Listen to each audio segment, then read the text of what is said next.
Salut tout le monde! Donc bienvenue sur ma chaîne encore une fois. Aujourd'hui je fais une vidéo très spéciale. Je fais une vidéo sur l'anxiété. Je vous parle de l'anxiété, qu'est-ce que c'est, la différence entre le stress et l'anxiété. Puis en même temps j'en profite pour vous faire part de mon histoire. Avant toute chose, je veux seulement spécifier, je ne suis pas psychologue, je ne suis pas intervenante. Donc je vous fais part de mon témoignage personnel, de mon expérience avec l'anxiété. Tout le monde peut vivre les choses différemment, donc j'espère seulement pouvoir aider les gens qui regardent cette vidéo, qui peut-être se diraient qu'ils vivent la même chose, puis je veux vraiment faire cette vidéo-là à titre d'encouragement, qu'on peut s'en sortir, qu'il y a toujours des solutions. Et aussi, en fait, je vais vous parler de tout ça parce qu'il y a très peu de gens qui le savent, même les gens qui sont proches de moi, mes amis, ma famille, il y en a peut-être qui vont regarder et qui vont se dire « j'étais pas au courant ». Mais donc voilà, je décide de m'exposer publiquement, d'en parler publiquement. C'est vraiment un gros stress pour moi de faire ça aujourd'hui parce que je m'expose quand même quelque chose qui est très personnel. Donc j'espère que vous allez apprécier cette vidéo-là. Si vous l'aimez, vous pouvez toujours m'écrire en privé ou écrire dans les commentaires. Ça va me faire plaisir de pouvoir vous aider ou peut-être faire d'autres vidéos si jamais c'est quelque chose qui vous intéresse. Donc, vous pouvez toujours vous abonner à ma chaîne pour plus de vidéos. Donc, cette vidéo-là, je vais le diviser en plusieurs parties. La première partie, je vais vous parler de la différence entre l'anxiété et le stress parce que c'est quelque chose qui est très mal compris. Souvent, les gens qui font de l'anxiété se sentent incompris. Et moi, la première, je me suis isolée justement. J'en ai pas parlé à beaucoup de gens parce que j'avais peur qu'on rie de moi, j'avais honte de certaines pensées et comportements que je pouvais avoir. Donc, c'est la raison pourquoi les gens qui font de l'anxiété parfois vont s'isoler. Et donc, je veux démystifier ça un peu pour que les gens comprennent qu'est-ce qu'on peut vivre au quotidien. Ensuite, je vais me référer à des notes parce que j'ai énormément de choses à vous dire. Ensuite, je vais vous parler des types de formes des troubles anxieux qui existent. Comme je vous disais, je ne suis pas psychologue, mais je vais vous dire seulement la base. Et ensuite, je vais vous parler des symptômes physiques qu'on peut éprouver. Il y en a une longue liste, mais je vais vous parler aussi de ceux que moi j'ai éprouvés. Par la suite, je vais vous parler des traitements possibles parce que oui, l'anxiété, ça se soigne. Donc, inquiétez-vous pas si vous en vivez. On peut voir la lumière au bout du tunnel.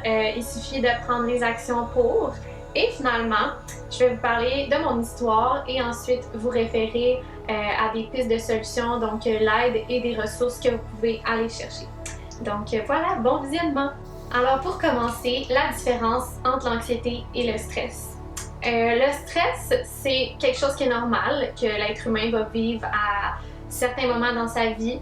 Un stress, ça peut apparaître en fait quand on va avoir un événement qui va se produire. Par exemple, vous avez un examen très important et la veille, vous allez ressentir un stress. Donc, vous pouvez avoir des symptômes, les mains moites, vous avez le cœur qui palpite, vous pouvez même avoir des nausées. Ça va différer d'une personne à l'autre, mais ça reste quand même que le stress, c'est quelque chose de normal. C'est quelque chose qui arrive, qui se produit avant un événement stressant. Donc ça, c'est normal de vivre du stress à certains moments dans sa vie. La différence avec l'anxiété, c'est que ce que vous ressentez quand vous êtes stressé la veille d'un événement sportif, la veille d'un exposé oral ou peu importe, c'est ce que les gens anxieux vont ressentir 24 heures sur 24 ou presque. Donc, tous ces symptômes-là que vous avez, les pensées envahissantes, c'est ce que la personne anxieuse va ressentir à chaque jour de sa vie. Donc l'anxiété n'est pas liée à un événement en particulier. L'anxiété ne disparaît pas même quand tout va bien dans la vie de la personne.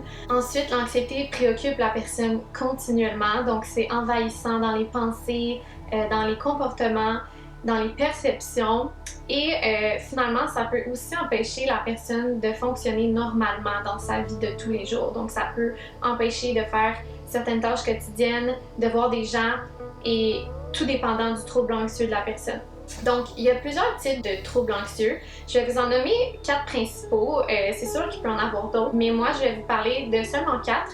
Donc, il peut y avoir les phobies spécifiques. Ensuite, il y a l'anxiété sociale, l'anxiété généralisée et le trouble de panique. Il peut y avoir d'autres formes, comme je vous le dis, mais ce sont les principaux. Par la suite, pour les symptômes physiques qui peuvent être éprouvés, honnêtement, il y a une liste énormément longue et comme chaque personne est différente, chaque personne peut vivre ça différemment. Donc moi, je vais vous en nommer quelques-uns, mais évidemment, ça se peut que pour votre part, vous ayez éprouvé d'autres types de symptômes, c'est normal. Parmi quelques-uns, on a la fatigue, on a étourdissement, insomnie, donc trouble du sommeil, on peut avoir tremblement et spasmes musculaires, on peut avoir étouffement, sentiment d'étranglement, serrement et douleur à la poitrine, on peut avoir des nausées, des transpirations excessives, tout le temps avoir les mains moites, des maux de tête, des étourdissements, des vertiges, des sentiments d'évanouissement. Donc honnêtement, il y en a vraiment beaucoup des symptômes physiques. Ça, c'est seulement quelques-uns que je vous énumère. Alors voilà, peut-être que vos symptômes physiques, si vous en avez, peuvent être dus aussi à autre chose que l'anxiété, mais les personnes anxieuses peuvent éprouver ces symptômes. Ensuite, pour les traitements, il existe 2 traitements principaux qu'une personne anxieuse peut aller chercher. On peut aller consulter un psychologue, donc on peut aller faire une séance de psychothérapie. La plupart des séances qui vont être utilisées, ça va être une thérapie cognitivo-comportementale. Il peut y avoir d'autres thérapies utilisées, comme je vous dis, je ne suis pas psychologue, mais ça va être souvent une thérapie qui va être utilisée pour les gens anxieux.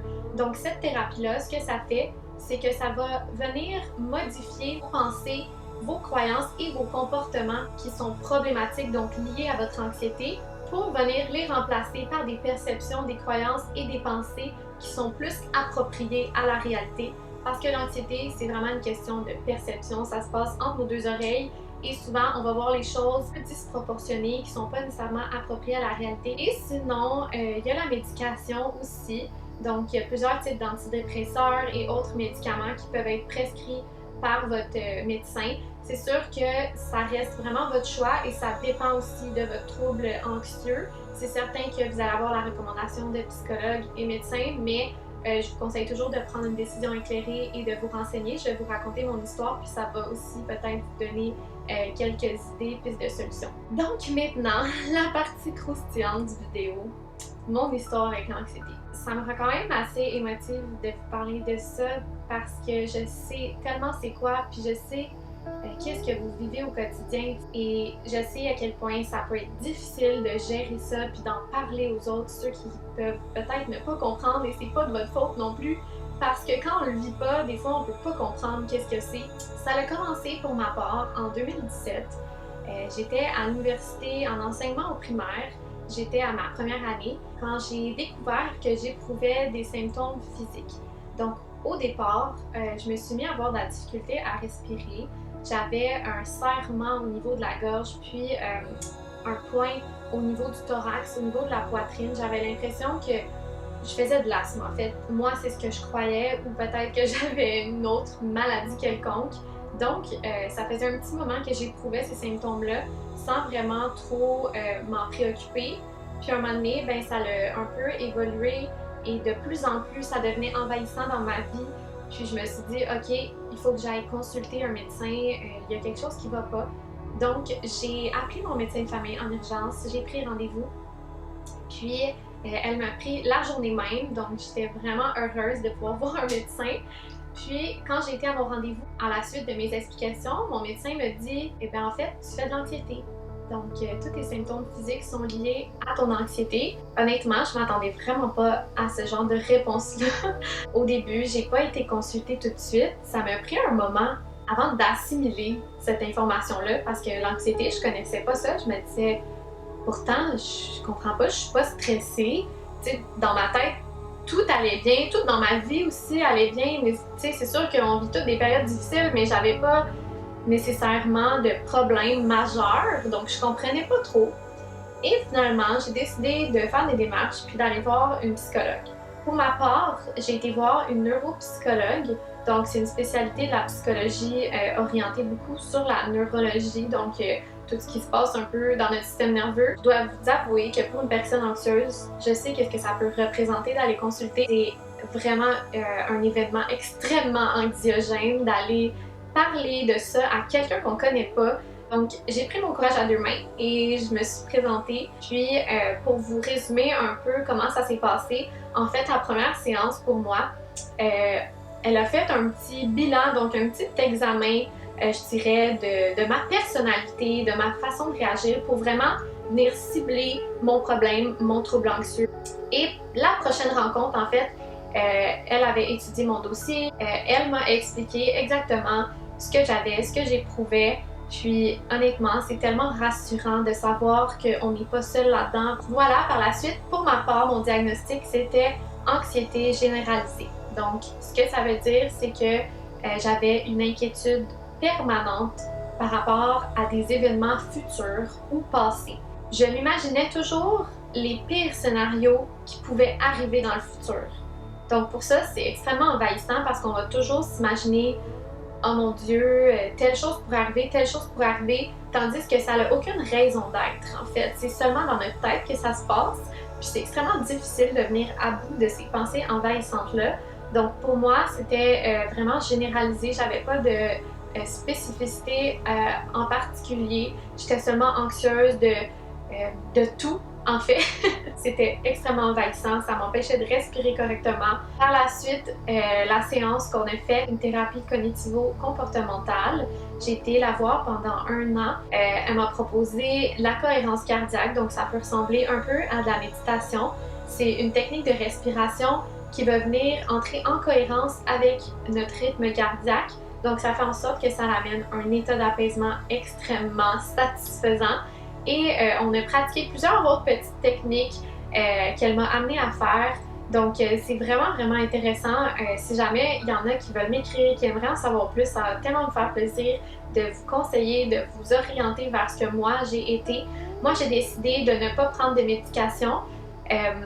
Effectivement, ça m'a été proposé, mais pour ma part, j'avais envie d'essayer avant la thérapie pour voir ce qu'il en était, si j'étais capable de m'en sortir seule. Sinon, effectivement, si ma vie aurait été trop tourmentée, j'aurais sûrement été vers la médication, mais pour moi, c'était pas ma première option. Puis, par la suite, j'ai commencé le yoga et la méditation.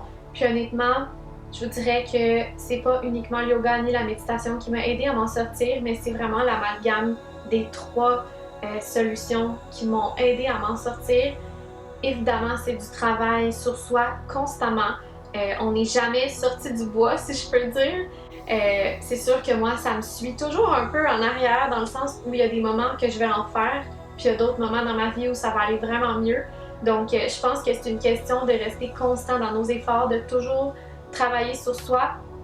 Puis, moi, le yoga, depuis que je le pratique à chaque jour et que je fais des séances de méditation, donc par méditation, on peut entendre technique de respiration, c'est pas seulement méditer en silence, il y a plusieurs types de méditation. Donc pour moi, ça a été extrêmement révélateur parce que ça permet de vider mon esprit qui est constamment rempli de pensées, puis ça me permet de juste revenir à l'essentiel. C'est quoi la réalité en ce moment, le moment présent, qu'est-ce qui se passe? Tout va bien en ce moment. Ça me permet de me dire que tout va bien. Donc, pour moi, ça a été vraiment une aide particulière pour m'en sortir. Donc, yoga, méditation et la thérapie, ça a été vraiment mes solutions à moi. En ce qui a trait à l'aide et aux ressources que vous pouvez aller chercher, je vais vous les mettre dans la description du vidéo. Il y a plusieurs ressources que vous pouvez téléphoner, que vous pouvez aller voir en personne. Je sais que les séances avec des psychologues, c'est parfois très dispendieux, ça peut être difficile de pouvoir les consulter, mais vous avez toujours les CLSC qui sont disponibles dans vos régions, vous pouvez aller trouver de l'aide au public. Sinon, il y a au privé, c'est sûr que c'est un peu plus dispendieux.